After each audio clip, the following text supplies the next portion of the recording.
Bienvenue. Aujourd'hui, on va s'immerger dans quelques extraits de La Porteuse de lettres, le roman de Francesca Giannone. On est dans le Salento, sud de l'Italie, milieu du XXe siècle. C'est ça, un petit village, et c'est là qu'arrive Anna. Elle vient du nord avec son mari Carlo, son fils Roberto. Et elle débarque dans la belle famille, hein. Le frère de Carlo, Antonio, sa femme Agatha, leur fille C'est Lorenza, ça.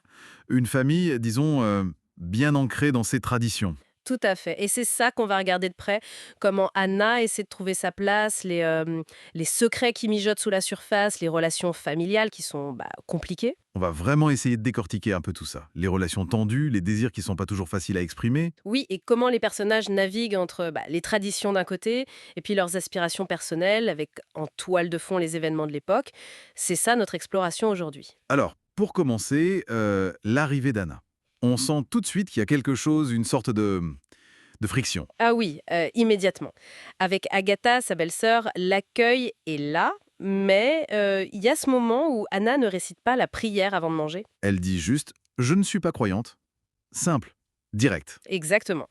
Et ça, ça pose d'emblée une certaine distance, quoi. C'est un premier signe. Et ça ne fait que commencer, parce que très vite, Anna exprime un besoin. Oui, elle dit: «Ce qui me manque, c'est de travailler». Alors là, C'est une petite bombe dans ce contexte. carrément, surtout quand elle dit vouloir devenir facteur, la réaction, c'est l'incrédulité totale. On lui sort «Mais tu es une femme. Facteur, c'est pas un travail pour une femme». Voilà. Ça montre bien le fossé énorme entre sa mentalité à elle et les normes de suivilage à cette époque. Mais ce qui est intéressant, c'est la réaction d'Antonio, le beau-frère. Lui, il est différent de Carlo ou d'Agatha. Oui, il a cette phrase si tu veux essayer, pourquoi pas. C'est nuancé comme soutien, mais c'est un soutien quand même. Ça suggère une ouverture d'esprit, peut-être. Une sensibilité autre. Absolument. Et ça met en lumière la différence entre les deux frères. Carlo, c'est l'entrepreneur. Il lance son vignoble, le domaine Greco. Mais il n'est pas tout blanc non plus, hein. Il a cette liaison secrète avec Carmela. C'est ça. Alors qu'Antonio, lui, il gère l'huilerie, l'olificio. Il est plus sensible, peut-être plus tourmenté aussi. Il partage cette passion pour les auteurs russes avec Anna. C'est un lien secret entre eux. Oui, mais il y a aussi ces crises d'angoisse et puis cette tension non dite avec Anna. Le baiser sur la terrasse, les regards, c'est complexe. Et au milieu de ces tensions, il y a cette amitié très forte, très belle, entre Anna et Giovanna. Ah oui, Giovanna, celle que tout le monde appelle la folle, une amitié improbable, Anna lui apprend à lire en cachette. C'est fou, non? c'est magnifique. Et ce système qu'elles inventent pour communiquer, Les messages cachés sous les timbres, pour que Giovanna puisse échanger avec son amant secret, qui est prêtre, dont Giulio. c'est un acte de résistance incroyable et de sororité. Dans un milieu si fermé, ça montre comment elles cherchent des espaces de liberté. Mais la vie continue, et elle apporte son lot d'épreuves, forcément. Oui, il y a la guerre, la mort de Giacomo, qui était l'amour de Lorenza. C'est un drame pour elle. Puis l'ascension de Carlo, il devient maire.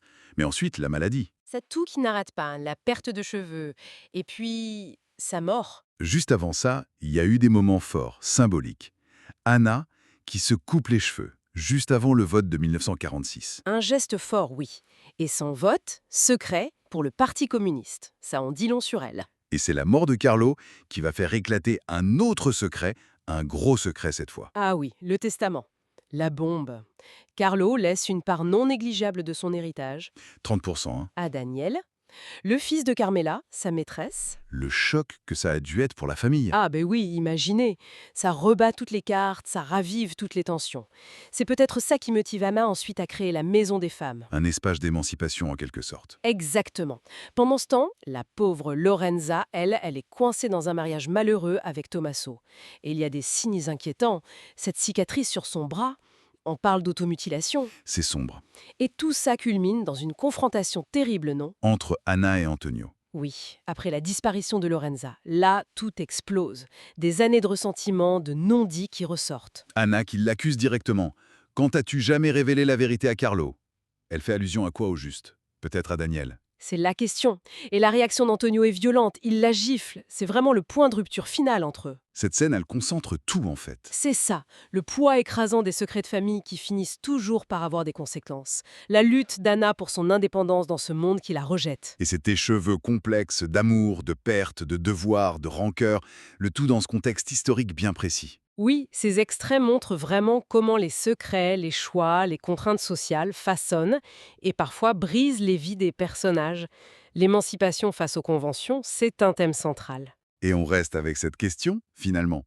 Comment ces non-dits, ces vérités cachées, même quand les gens ne sont plus là, continuent d'influencer les relations, les trajectoires? Tout à fait. Et puis, cette fameuse vérité qu'Antonio aurait cachée à Carlo, quelle est-elle vraiment? Le roman laisse planer le doute. Un mystère qui donne envie de lire le livre en entier pour chercher des indices.